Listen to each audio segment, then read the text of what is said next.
আসসালামু আলাইকুম। আমি কেয়া আপনাদের মাঝে আবারও হাজির হয়ে গেছি কিছু ঘরোয়া টিপস নিয়ে। আজকের টিপসগুলো আশা করি প্রত্যেকটা গৃহিণী আপুদের কাছে অনেক বেশি ভালো লাগবে বা কাজে লাগবে। তো পুরো ভিডিওটা দেখুন, অবশ্যই একটা লাইক দিয়ে দিবেন, নতুন বন্ধু হলে সাবস্ক্রাইব করে পাশে থেকে যাবেন। তো প্রথম ভিডিওতে চলে যাই, প্রথম টিপসে চলে যাই। এখানে দেখতে পাচ্ছেন আমি ঝাড়ু দিয়ে ময়লা উঠাচ্ছি বেলচাতে। তো ময়লা ওঠানোর সময় আমাদের প্রত্যেকের ঘরে কিন্তু একই অবস্থা হয়। এরকম ছোট, ছোট যে বালুকণাগুলো থাকে, ধুলাগুলো থাকে বেলচাতে উঠতে চায় না। তো দেখা যায় বারবার উঠাতে হয়।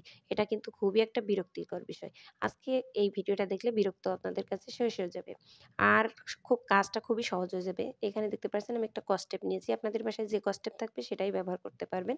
আর এই বেলচার উল্টা দিকে আমি লাগিয়ে নিলাম। এখন দেখেন, যদিও একটু ছোট বড় হয়েছে কোনো ব্যাপার না।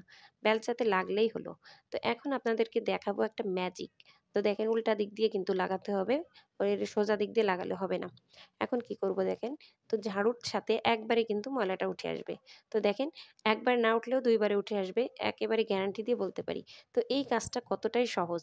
যখন দেখবেন অনেক বেশি ধুলাবালি ঘর ভর্তি হয়ে গেছে, তখন এই কাজটা এপ্লাই করতে পারেন। সবসময়ের জন্য না এপ্লাই করলেও চলবে। তো আমার কাছে এই আইডিয়াটা অনেক বেশি ভালো লেগেছে। আর এই কাজটা আমার কাছে সহজ মনে হয়েছে। তাই মনে হলো আপনাদের সাথে শেয়ার করি। আপনাদের কাছে কেমন লেগেছে আইডিয়াটা অবশ্যই জানাতে পারেন আপনাদের কমেন্টের মাধ্যমে। আর নতুন বন্ধু আজকে যারা আমার ভিডিওটা দেখছেন, চাইলে সাবস্ক্রাইব করে রাখতে পারেন এ ধরনের নতুন, নতুন টিপস বা আইডিয়া পেতে। এরপরে চলে যাচ্ছি পরবর্তী টিপস। এখানে দেখতে পাচ্ছেন আমি একটা বালিশ নিয়েছি। আর এই বালিশগুলো দেখা যায় যে ব্যবহার করতে, করতে এর কাভার উপরে কাভার থাকলেও কিন্তু আস্তে, আস্তে করে দেখা যায় এর তুলা থেকে কিন্তু ধুলা বের হয়। আর এই ধুলাটা কাভারে লেগে থাকে। আমরা যখন ঘুমাতে যাই তখন হাঁচি-কাশি শুরু হয়। তো কি করবেন? আমাদের ঘরে কিন্তু অনেক বাতিল কাভার থাকে যেগুলো আমরা ফেলে দিই বা ব্যবহার করি না। তো সেই বাতিল কাভারগুলো এরকম লাগিয়ে নেবেন। তো দেখতে পাচ্ছেন আমি যে কাভারটা লাগাচ্ছি এটা কিন্তু বাতিল কাভার। তারপরে আমি এই কাভারটা লাগিয়ে নেব। এতে করে ২ টা কাজ হবে। একটা হচ্ছে এই কাভারটা ঘন, ঘন পরিষ্কার করার প্রয়োজন হবে না। দ্বিতীয় কাজ হচ্ছে এই ধুলাটা ভেদ করে কাভারে লাগবে না। এতে করে আমরা সুস্থ থাকবো সবসময়ের জন্য। তো দেখতেই পারছেন কতটা কাজের এই কাভারগুলো। আর তারপরে আরেকটা কাজ হচ্ছে, সেটা হচ্ছে এই কাভারগুলো লাগানোর পরে বালিশটা টাইট হয়ে থাকার কারণে কিন্তু বালিশটা দেখতেও ভালো লাগে। কে, কে আমার মতো এরকম ডাবল কাভার লাগিয়ে রাখেন অবশ্যই কমেন্ট বক্সে জানাবেন। এরপরে চলে যাচ্ছি পরবর্তী টিপস। এই যে আমি এখানে দেখেন কিছু রসুন নিয়েছি আর এখানে কিছু আদা। তো এখন রসুন আর আদা একসাথে ব্লেন্ডার করব। তো যেহেতু আমি আদা সব তরকারিতেই প্রায় খাই। আর তখন দেখা যায় যে আলাদা, আলাদা করে আদা রসুন দিতে গেলে আলাদা বক্স লাগে। সবদিকে ঝামেলা। তো এখানে আমি আদার পরিমাণ খুবই কম নিয়েছি আর রসুনের পরিমাণ একটু বেশি নিয়েছি। যে তরকারিগুলোতে দেওয়ার জন্য আমি আদা ব্যবহার করব একসাথেই এজন্য করে নিচ্ছি। এখন যেটা করব সেটা হচ্ছে, এখানে আমি একটু লবণের পরিমাণটা বেশি নিয়ে নিচ্ছি। লবণ দিচ্ছি আর একটু তেল দেব। তেলের পরিমাণটাও বেশি বাড়িয়ে দেবো। কেন জানেন? আমরা যে ডিপে মসলা রাখি, দেখা যায় যে এই আদা রসুন পেস্ট করে যে ডিপে রাখি, সেটা যখন বের করি তখন দেখা যায় লোহার মতো শক্ত হয়ে গেছে, পাথর হয়ে গেছে। তো দেখা যায় রান্নার ১ সেকেন্ড আগে মনে পড়লেও যে মসলা বের করা হয়নি, তখন কিন্তু দৌড়ে গিয়ে বের করতে হয়। এতে করে যে লোহার মতো হয়ে থাকে, গলতেও সময় লাগে, রান্না করতে গেলে চুলা নিভাই দিতে হয়। এরকম হয় না? তো আমি যে মানে লবণ যে পরিমাণ একটু বেশি দিয়েছি আর তেল একটু বেশি দিয়েছি। এর কারণে এটা ডিপে রাখলেও একেবারে লোহার মতো পাথরের মতো হবে না। আর লবণ আর তেল দিলে কিন্তু এই মসলার ঝাঁঝ, গন্ধ সবকিছু ঠিক থাকে। মানে আদা রসুন পেস্ট করে ডিপে রাখলেও ঝাঁঝ, গন্ধ সবকিছু ঠিক থাকে। আর পরিমাণে যদি একটু বাড়িয়ে দেন, এতে করে এই যে দেখেন আমি ফ্রিজ থেকে বের করে নিয়ে আসছি।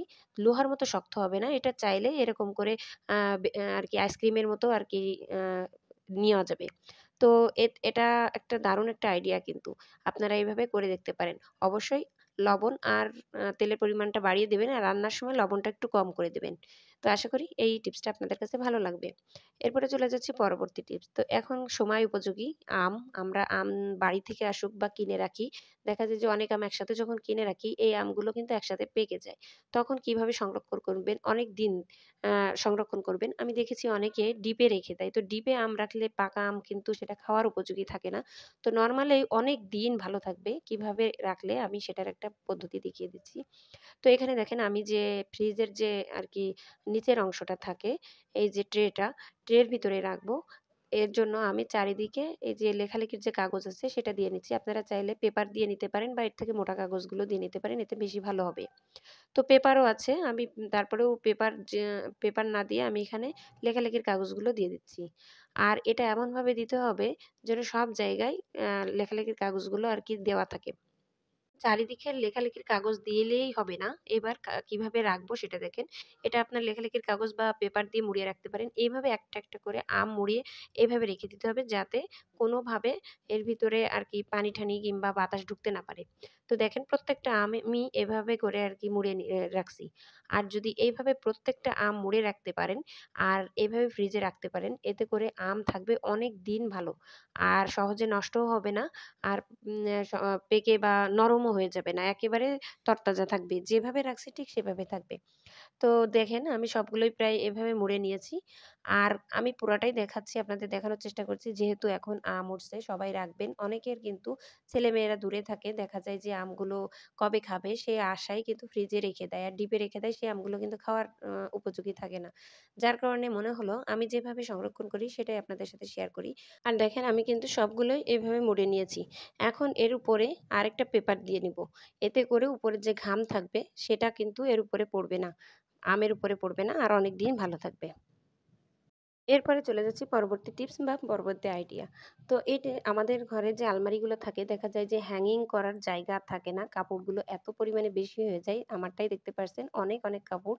শার্ট, কোট, পাঞ্জাবি যা আছে সব এখানে রাখছি। তো কিভাবে হ্যাঙ্গিং করব আর কাপড়গুলো ধরে যাবে যখন অনেক বেশি ওভার হয়ে যায় তখন আমি যেটা করি আরকি। এখানে দেখতে পারছেন একটা হ্যাঙ্গারে একটা কাপড় রাখছি। এখন যেহেতু আমার হ্যাঙ্গারের কম আবার কাপড়ও বেশি সেহেতু আমি একটার উপর একটা রাখছি। অবশ্যই কালারিং এর কাপড়ের সাথে এক কালারের কাপড় রাখা যাবে না। একই কালারের মানে একই কোয়ালিটির কাপড় রাখলে ভালো হয়। তো একটা কোটের আরকি যে হাতা নেই সেরকম একটা কোটের সাথে আমি একটা শার্ট রেখে দিচ্ছি। এতে করে আমার হ্যাঙ্গিং করতে কিন্তু সুবিধা হবে। আর আমি যেহেতু আ এক সাইডে রাখছি দেখাও যাবে যে এটা হচ্ছে ২ টা আছে বোঝা যাবে কিন্তু। যখন দরকার হবে তখন এখান থেকে নামিয়ে নেওয়া যাবে। তো এভাবেও কিন্তু আমরা রাখতে পারি। এতে করে জায়গাটাও কম লাগে, এছাড়াও হ্যাঙ্গারও কম লাগে। আর জায়গা ওভার হয়ে গেলে কিন্তু রাখাটাও ঝামেলা। এরপরে চলে যাচ্ছি পরবর্তী আইডিয়া। তো ওই যে আমাদের ঘরে বেল্টগুলা থাকে, যাদের ঘরে ছেলে-বাবু বা পুরুষের সংখ্যা বেশি তাদের ঘরে বেল্টের সংখ্যাও বেশি। তো দেখা যায় ছড়িয়ে ছিটিয়ে থাকে। আমার ঘরে তো ৩ জন। তো ছড়িয়ে ছিটিয়ে থাকে আর এগুলো গোছাতে গেলেও খুবই কিন্তু বিরক্ত লাগে। তো কিভাবে গুছিয়ে রাখলে দেখতেও ভালো দেখা যাবে আবার গোছানো থাকবে আর খোঁজাখুঁজি করা লাগবে না। এরা পেয়ে যাবে। তো দেখেন আমি এখানে বেল্টটা কোন দিক দিয়ে পরিয়ে নিচ্ছি। তো এই ভিতর দিকে পরিয়ে এভাবে টান দিতে হবে। এতে করে বেল্টটা কিন্তু গুটিয়ে আসবে। আর এভাবে করে দোকানে ঠিক যেভাবে থাকে দোকানের মতো করে আমি আরকি বানানোর চেষ্টা করছি। আর উপরের এই মাথার দিক দিয়ে গোল করে নিচ্ছি। এখন দেখেন এইভাবে বেল্ট যদি রাখা যায় তাহলে বেল্টটা কিন্তু এক জায়গায় গোছানো থাকে। এলোমেলো থাকলে বেশ খারাপ দেখা যায়। এছাড়া আ জায়গাটাও অনেক বেশি ছড়িয়ে ছিটে থাকে। তো দেখেন কত সুন্দরভাবে গুছিয়ে থাকলো। তো যখন দরকার হবে এখান থেকে নিয়েই কিন্তু ব্যবহার করতে পারবে। এটা শোকেসের ভিতরে বা ক্যাবিনেটের ভিতরে বা যেকোনো জায়গায় রাখলে একটা জায়গায় সুন্দর গোছানো থাকলো। তো ড্রেসিং টেবিলের মধ্যে রাখলেও কিন্তু দেখতে খারাপ লাগবে না। কথার কথা বললাম। তারপরে চলে যাচ্ছি পরবর্তী আইডিয়া। তো আমাদের ঘরে যে পাপোশগুলো থাকে অথবা কার্পেট বিছানো থাকে এগুলো কিন্তু অনেক বেশি ময়লা হয়। তো চাইলেই কিন্তু সবসময়ের জন্য পরিষ্কার করা যায় না। তো আপনারা এই যে কসটেপ দিয়ে কিভাবে পরিষ্কার করবেন তার একটা আইডিয়া আমি শেয়ার করছি। এই যে দেখেন কসটেপ দিয়ে যদি এইভাবে করে টান দেন তাহলে দেখবেন এর সাথে যে ময়লা, সুতা বা চুল যা কিছু থাকে সব উঠে আসবে। তো এখানে যে খুব বেশি কসটেপ লাগবে তা না, অল্প একটু কসটেপ নিলেই কিন্তু হয়ে যাবে। তো একটুখানি কসটেপ দিয়ে পুরা পাপোশটাই পরিষ্কার করে নিতে পারবেন। আমি আপনাদের দেখানোর চেষ্টা করছি। আশা করি উপকৃত হবেন। তো কার্পেট বা পাপোশ যেটাই বলেন না কেন আমরা যখন হাঁটি চলাফেরা করি দেখবেন চুল এমনিই পড়ে। ঘরের ভিতরে কিন্তু ফেলা লাগে না, এমনি পড়ে। তো এইভাবে করে পরিষ্কার করে নিতে পারেন। আপনার ঘরে যতগুলো পাপোশ থাকুক না কেন এরকম কসটেপ দিয়ে কিন্তু আপনারা চাইলে প্রতিদিনই পরিষ্কার করে নিতে পারেন। এতে কাজটাও সহজ হয় আর পাপোশটা ঘন, ঘন ধোয়ারও প্রয়োজন হয় না। বারবার ধোয়াটাও ঝামেলা, শুকানোটাও ঝামেলা এই মোটা পাপোশগুলো। তো কেমন লাগলো আজকের আইডিয়াটা অবশ্যই আপনার কমেন্টের মাধ্যমে জানাবেন। আর আজকের ভিডিওর কোন আইডিয়াটা আপনাদের কাছে সবথেকে বেশি ভালো লেগেছে সেটা কিন্তু জানাতে ভুলবেন না। নতুন, নতুন আইডিয়া বা টিপস ভিডিও পেতে আমার চ্যানেলটি সাবস্ক্রাইব করে পাশে থেকে যেতে পারেন। অবশ্যই অল অপশনটি ক্লিক করে রাখবেন। এতে করে আমি ভিডিও ছাড়া মাত্রই আপনাদের মোবাইলে চলে যাবে নোটিফিকেশন আকারে। তো আবারও নতুন দিনের নতুন আইডিয়া বা নতুন টিপস ভিডিও নিয়ে আপনাদের মাঝে হাজির হয়ে যাব। সেই পর্যন্ত সবাই ভালো থাকবেন, সুস্থ থাকবেন, নিজেদের পরিবারের দিকে খেয়াল রাখবেন। আল্লাহ হাফেজ।